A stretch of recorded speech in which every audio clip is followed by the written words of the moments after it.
Our problem is we used M1 at one point as a proxy for money, and it turned out to be very difficult as an indicator of any financial state.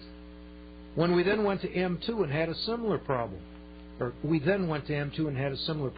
have never done it with M3 per se because it largely reflects the extent of the expansion of the banking industry.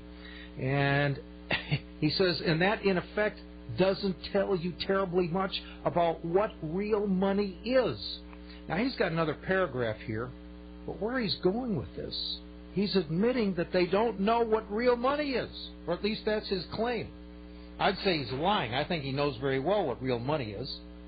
He said he doesn't know how to persuade everyone else the things that aren't real money, meaning things that aren't gold or silver, for example, persuade them that they are real money. But his comment, he gets on and says, so our problem is not that we do not believe in sound money. We do.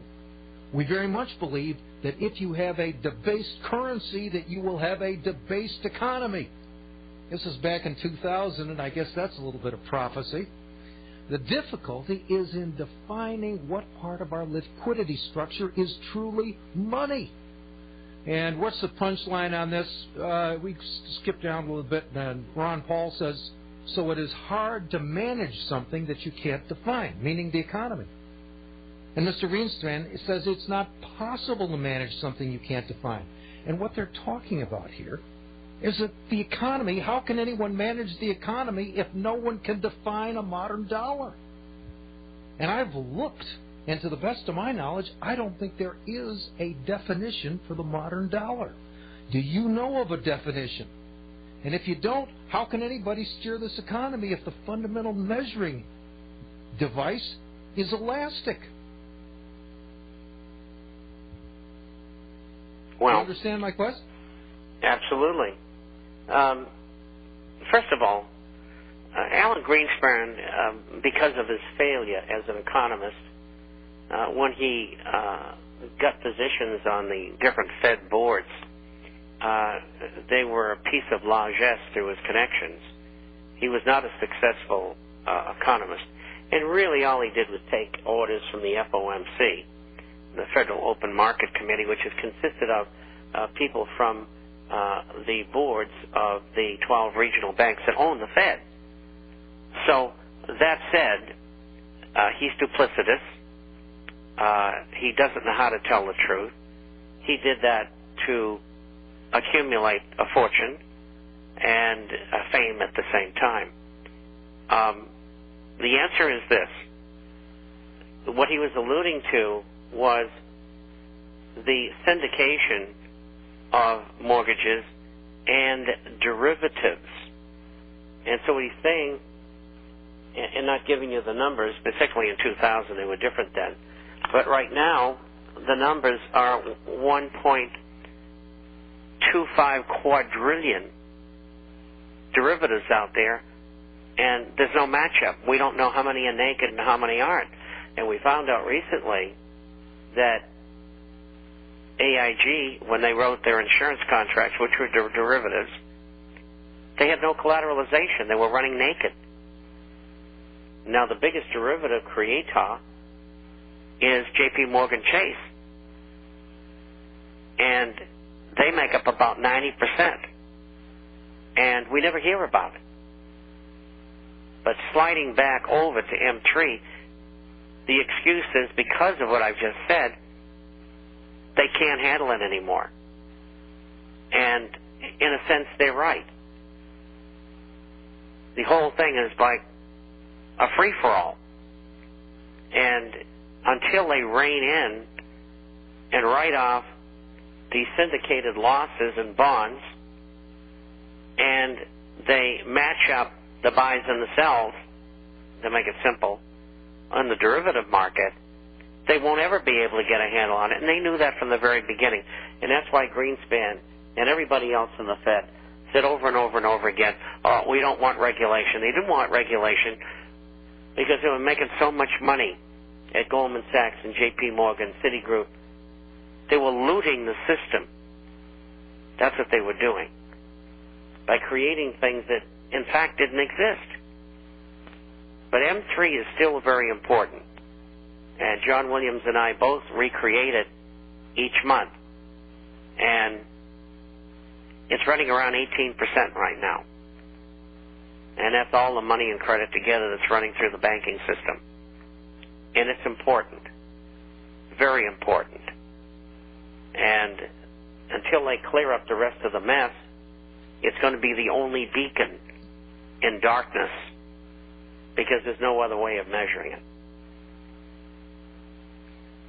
I've got another comment here from one blog. It quotes the Dallas Federal Reserve, and it says, just briefly, you've heard some big numbers thrown around. For example, the total U.S. government liabilities are at least $65 trillion, at least according to some estimates. But the head of the Dallas Federal Reserve Bank says there is a very big hole in unfunded pension and health care liabilities built up by a careless political class over the years. We at the Dallas Fed believe the total is over $99 trillion. This is a comment he apparently made in February. 99 trillion short. They're alleging that the government sooner or later is going to be showing up with 99 trillion in the red. Does the number seem plausible to you, number one? And number two, is there any way out of it?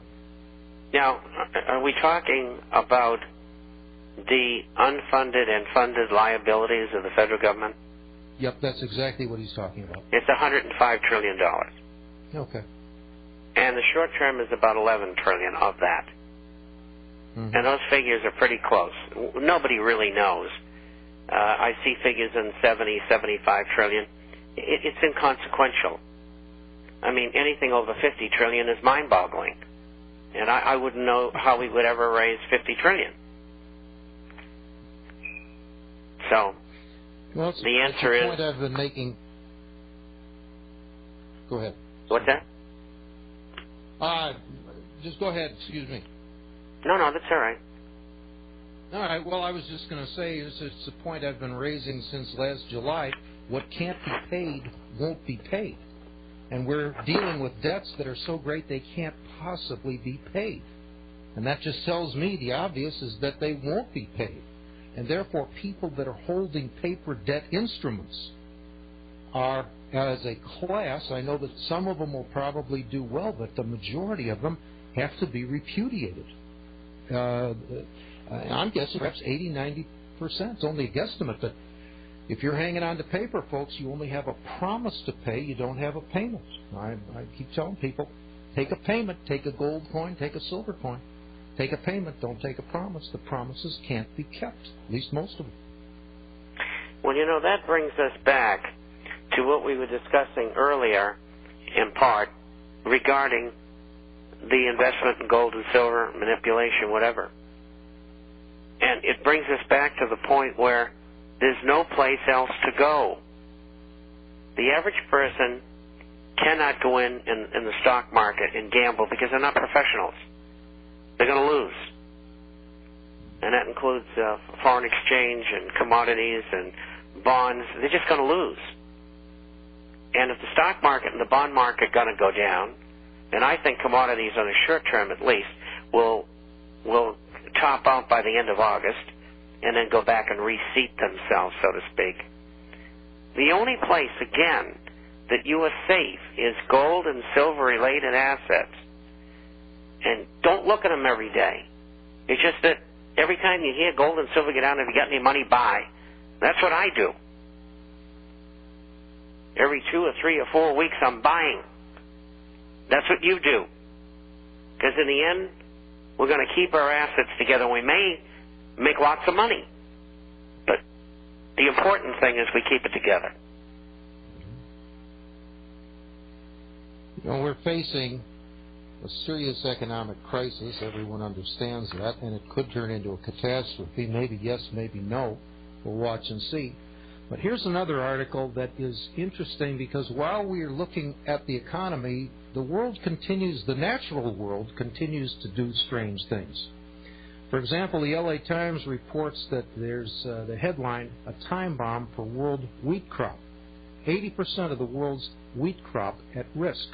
And they're talking about a fungus that creates UG99, a type of fungus called stem rust, because it produces reddish-brown flakes on plant stalks. It's apparently started up in East Africa. It's moved up across the Red Sea as far as Iran. Experts say it's poised to enter the breadbasket of northern India and Pakistan, and the wind will inevitably carry it to Russia, China, and even North America, if it doesn't hitch a ride with people first. Is this something that you're aware of, you're reporting on in the International Forecaster, and does it seem to be a credible threat, or is it just